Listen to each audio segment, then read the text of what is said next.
ഇല്ല, അദ്ദേഹം ഇന്നലെ എന്നെ തലയിൽ കൈവച്ച് അനുഗ്രഹിക്കുന്ന ഫോട്ടോയല്ലേ കണ്ടത്. തലയിൽ കൈവച്ച് അനുഗ്രഹിക്കുന്ന കസേരയിൽ ഇരുത്തിക്കൊണ്ട് തലയിൽ കൈവച്ച് അനുഗ്രഹിച്ചു.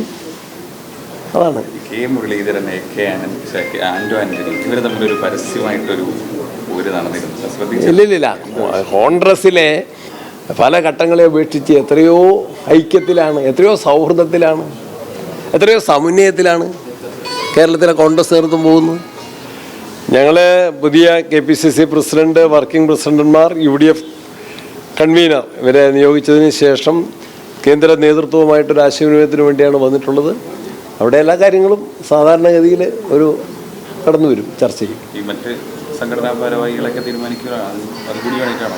അതുൾപ്പെടെയുള്ള കൂട്ടായിട്ടുള്ള കാര്യങ്ങളാണ്, അത്യാവശ്യം വേണ്ട കാര്യങ്ങളാണ്. ഈ DCCകളിലെ പുനഃസംഘടന 10 DCC അധ്യക്ഷന്മാരെ മാറ്റാൻ സാധ്യതയുണ്ട് എന്ന് അത് പ്രധാനമായിട്ടും മാധ്യമങ്ങൾ ഉണ്ടാക്കിയത്, ഞങ്ങൾ ഗൗരവത്തിലെടുത്തിട്ടില്ല. നിങ്ങളെ നിർദ്ദേശം പരിഗണിക്കോ നോക്കാം നമുക്ക്. KPCCയുടെ മേൽത്തട്ട് മാറി താഴേക്ക് ജനറൽ സെക്രട്ടറിമാർ ആ ഒരു മാറ്റം വേണ്ടതാണ്. അത് ആലോചിച്ച് മൊത്തത്തിൽ അഴിച്ചുപണിയല്ല, ആവശ്യമായ അഴിച്ചുപണി മാത്രം. മുൻപുള്ള ഒരുക്കങ്ങൾ ആരംഭിച്ചു കഴിഞ്ഞു. പ്രധാനമായിട്ടും തദ്ദേശ തെരഞ്ഞെടുപ്പിൻ്റെ ഒരുക്കങ്ങൾ വാർഡ് കമ്മിറ്റികളുടെ രൂപീകരണമാണ്. നേരത്തെ ബൂത്ത് കമ്മിറ്റികളായിരുന്നു. ബത്തേരിയിൽ ചേർന്ന കോൺക്ലേവ് നേതൃത്വ മീറ്റിങ്ങിൽ വാർഡ് കമ്മിറ്റികൾ രൂപീകരിക്കാൻ തീരുമാനിച്ചു. വാർഡ് കമ്മിറ്റികൾ ഏതാണ്ടെല്ലാം തന്നെ രൂപീകരിച്ചിട്ടുണ്ട്.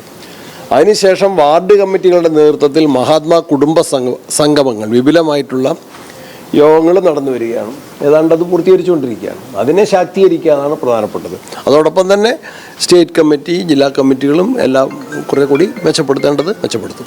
ഈ പുനഃസംഘടനയിലെ ഒരു വിഭാഗത്തിന് അതൃപ്തി ഉണ്ടെന്നുള്ള വാർത്തകൾ വന്നിരുന്നു. അതുകൊണ്ടാണ് ഭൂരിഭാഗം MPമാരും ഇന്നലത്തെ ചടങ്ങിൽ പങ്കെടുക്കാത്തതെന്നാണ് പറയുന്നത്. ചുമതല ഏറ്റെടുത്തതിന് ശേഷവും ഒരു അതൃപ്തി ഇപ്പോഴും നിലനിൽക്കുകയാണ്. ഇല്ലില്ല, ഏറ്റവും സ്വീകാര്യത കിട്ടിയ ഒരു ലിസ്റ്റാണ് ഇപ്പം വന്നിട്ടുള്ളത്. ഒരു അതൃപ്തിയും ഉണ്ടായിട്ടില്ല. വളരെ സന്തോഷത്തോടെയാണ് എല്ലാവരും സ്വീകരിച്ചത്. ചില MPമാരോ ചില MLAമാർ, ചില നേതാക്കന്മാർ മുൻകൂട്ടി നിശ്ചയിച്ച പ്രോഗ്രാമിൻ്റെ അടിസ്ഥാനത്തിൽ ഇന്നലെ തന്നെ പത്തനംതിട്ട ജില്ലയിൽ DCC വൈസ് പ്രസിഡന്റ് മരണപ്പെട്ടു. അവിടെ നിന്ന് തിരുവഞ്ചൂർ രാധാകൃഷ്ണനോ അല്ലെങ്കിൽ ആന്റോ ആന്റണിക്കോ രാഹുൽ മാക്കൂട്ടത്തിൽ അവർക്ക് വരാൻ പറ്റിയില്ല. ഒരുപാട് പേര്. ഡീൻ കുര്യാക്കോസ് ഒരു മീറ്റിങ്ങിലായിരുന്നു പാലക്കാട്. അദ്ദേഹം ചെയർമാനായിട്ടുള്ള പോസ്റ്റൽ എംപ്ലോയീസിൻ്റെ മീറ്റിംഗ് ആയിരുന്നു. ഞങ്ങളോട് ചോദിച്ചിട്ടാണ്. ശശി തരൂർ തിരുവനന്തപുരത്തായിരുന്നു. എന്നെ വിളിച്ച് എല്ലാ ആശംസ അറിയിച്ചിട്ടാണ് അദ്ദേഹത്തിൻ്റെ ആബ്സൻസ്. ഡൽഹിയിലായിരുന്നു. ഞാൻ തിരുവനന്തപുരത്ത് നിന്ന് ഡൽഹിയിലായിരുന്നു. അപ്പം ചില ആബ്സൻസ് ഒന്നും പർപ്പസ്ഫുൾ ആയിരുന്നില്ല. എല്ലാ നേതാക്കന്മാരും ഉണ്ടായിരുന്നു. എല്ലാവരുടെയും അനുഗ്രഹത്തോടെയാണ് ഞങ്ങൾ ചുമതലയേറ്റത്. പ്രവർത്തകരുടെ പൂർണ്ണ പിന്തുണയിലാണ്.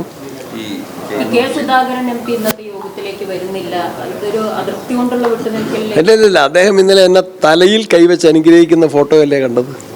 തലയിൽ കൈവച്ച് അനുഗ്രഹിക്കുന്ന കസേരയിൽ ഇരുത്തിക്കൊണ്ട് തലയിൽ കൈവച്ച് അനുഗ്രഹിച്ചു. അതാണ് കെ മുരളീധരൻ, ആന്റോ ആന്റണി ഇവർ തമ്മിലൊരു പരസ്യമായിട്ടൊരു നടന്നിരുന്നു. ഇല്ലില്ല, കോൺഗ്രസിലെ പല ഘട്ടങ്ങളെ ഉപേക്ഷിച്ച് എത്രയോ ഐക്യത്തിലാണ്, എത്രയോ സൗഹൃദത്തിലാണ്, എത്രയോ സമന്വയത്തിലാണ് കേരളത്തിലെ കോൺഗ്രസ് നേതൃത്വം പോകുന്നത്. അഖിലേന്ത്യാ കോൺഗ്രസ് നേതൃത്വമായിട്ട് എത്രയോ ടച്ചിങ്ങിലാണ് പോകുന്നത്.